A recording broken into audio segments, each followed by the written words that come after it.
welcome to week 3 of our book series that we're doing called It's Never Too Late to Begin Again by Julia Cameron. She's that best-selling author of The Artist's Way, and the book that we're doing, It's Never Too Late to Begin Again, is all about discovering meaning in midlife and beyond, whether it's a chronic illness that makes you have a midlife transition or whatever that is for you.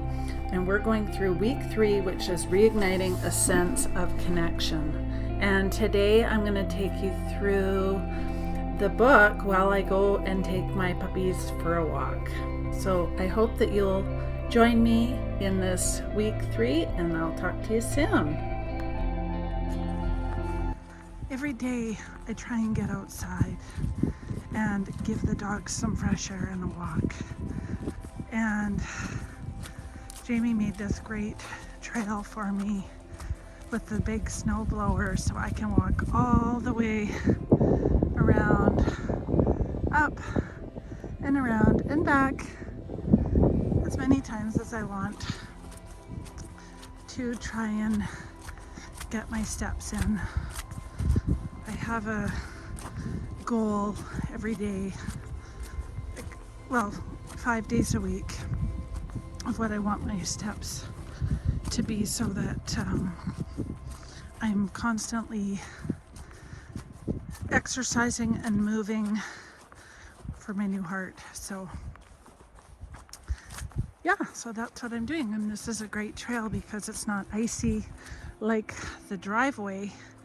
You can see it's really slippery, and I can definitely not walk on there. So I can walk on this grass, peeking through, and it makes it so nice.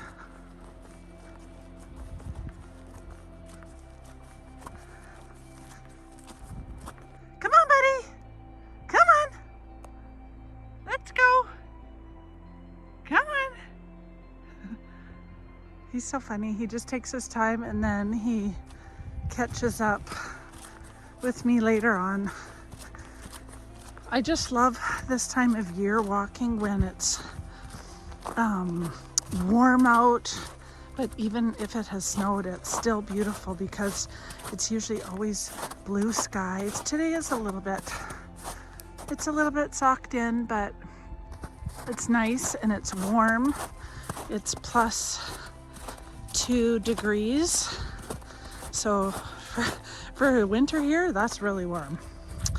And the dogs just love it, and they get their exercise. And then I'm not scared because it's a little icy patch. I'm not scared because the bears are in hibernation. So I feel like I can be out here without too much worry, because all summer long and spring and fall, we have a major bears up here. And I'm really scared of bears. Where are you going, Rick? I'm over here. Come on. Come on. There's one. Hey, Sandy. Where's everybody else? Ricky, come on. Oh, you're going to go the hard way, huh? Aw. Come on. Come on, you could do it.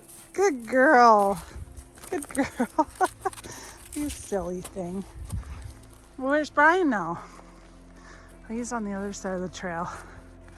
Just sniffing away, having fun. Hey, Bri. What are you doing? Silly. Okay.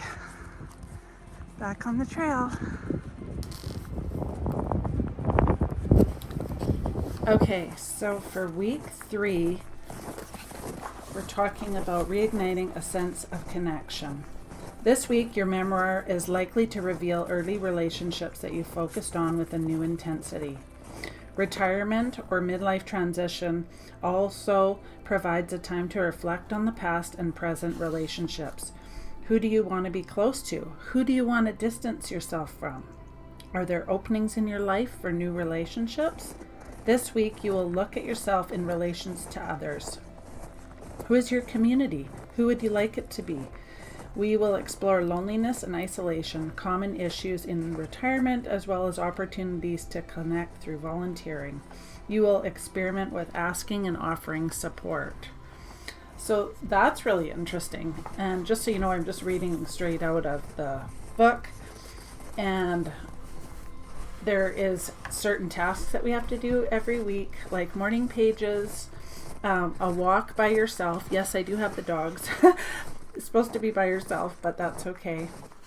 And we're building our memoir. And by all these things, doing these tasks, we're actually building up a story for ourselves, even if it's in point form or whatever while you're writing. And so the topics of this week are choosing our companions, loneliness and isolation, volunteerism,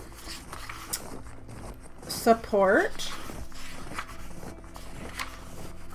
and strength in numbers is a task.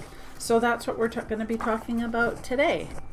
So for those of you who are joining me for the first time, if you go back to week 1, I explain how we start creating our memoir, which can be a journal or just a dot point form of the things that we're going through each week. It's whatever it is for you.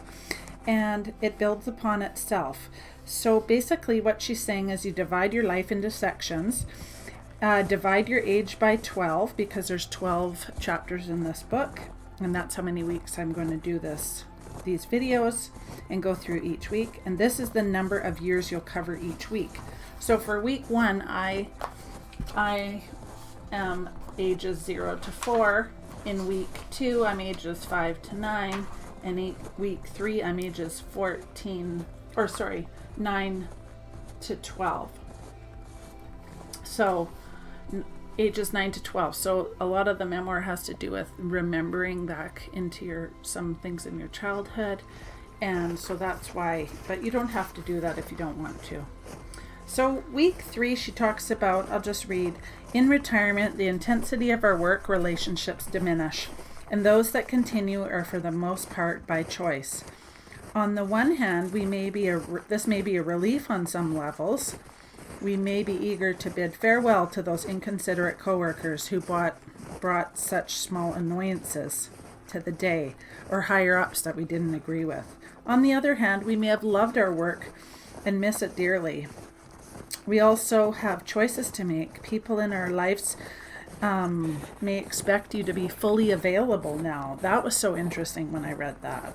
That can be really true. Now, we also may have relationships we want to rekindle that we didn't have adequate time to nurture during our work life. It is our time to be consciously consider the community that we want to surround ourselves with. And so I just was thinking and writing in my journal all about who I want in my life. People, I liked where she said people expect us to always be available now. That's really interesting, and some people do think that. But this one's all about who we want to surround ourselves with. And the first task for this week was, these are the questions. And then I answered them personally in my journal and tried to remember back from when I was the age 9 to 12. So the questions are, whom did you form new relationships with in this period? Where did you live? What was the community in this period? Did you have one? Was it satisfying, complicated, dramatic, supportive? Describe one sound from this period. Was there a song you listened to over and over that brings up an experience or memory? Describe one taste from this period, one smell from this period of time. Describe a time you felt lonely. Describe a time you felt supported. What was your source of stress at this time, if any? What other memories feel significant for you from this time? So there's your things to journal about for the first task. And I wrote a lot in my journal about how I remembered growing up, and that we used to go walking, and there was this down to the lake all the time, and there used to be this beautiful pavilion and all these activities and all these different things that we used to go to, and they're gone now.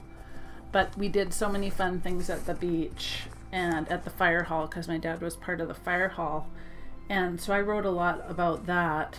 And I remember friends that came over, a special friend, Davy, who always brought me some homemade jam.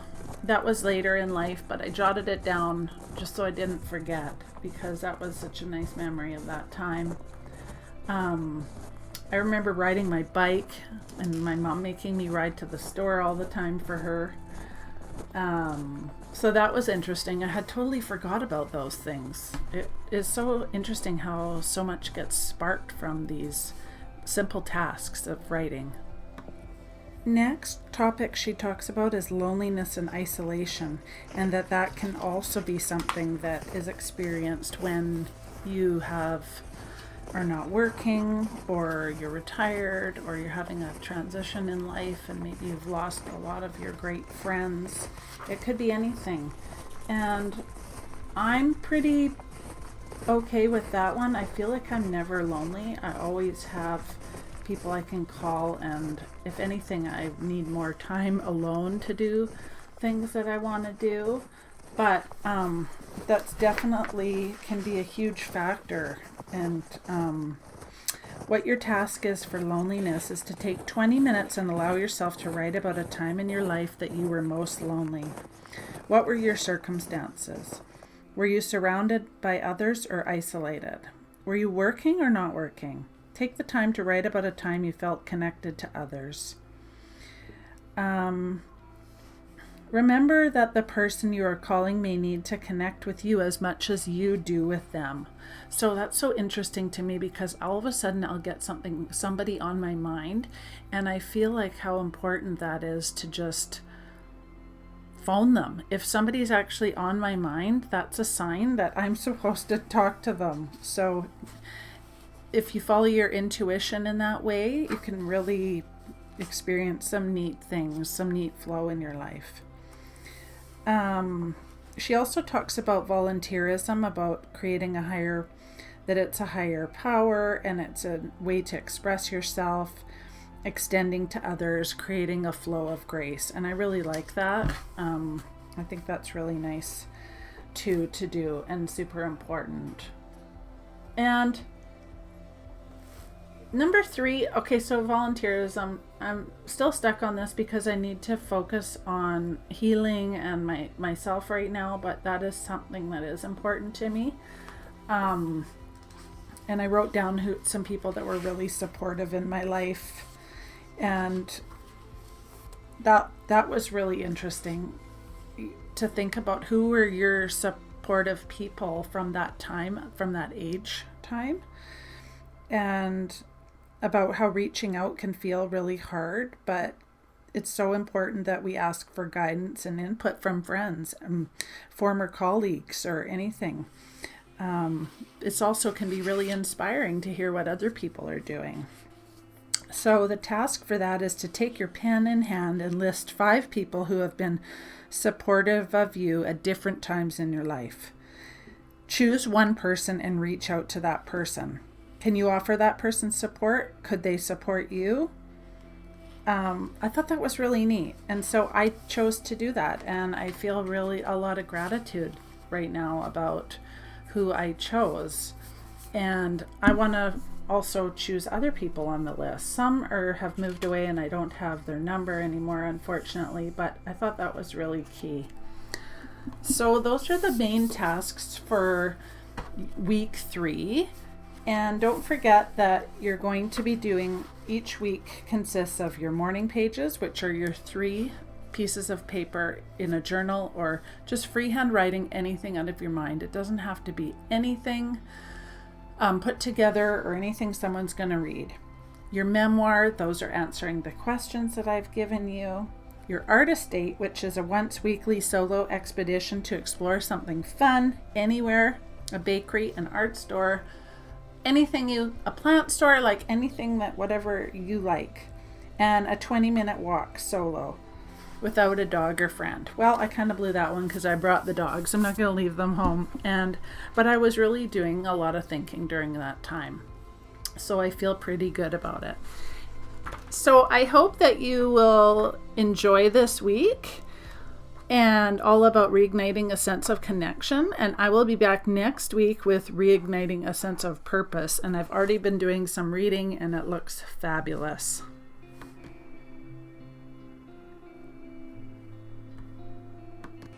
Hey friend, so when I showed you that pathway, this is only 1 week later. There's the pasture that I was walking through the trails with the puppies, and it's already melted. All you can see is that little bit of white at the end. It's incredible how warm it is this year. So it's definitely not good for the mountains or the snowpack, and it's definitely not good for upcoming fires and our creeks running, and our well for water is definitely not good. But I'm really enjoying the temperature. It's amazing. Normally everything would be white right now. Normally all we would see right now is snow everywhere, and the lake would be completely frozen with ice. And so this is just incredible. There's not even snow way up on those mountains.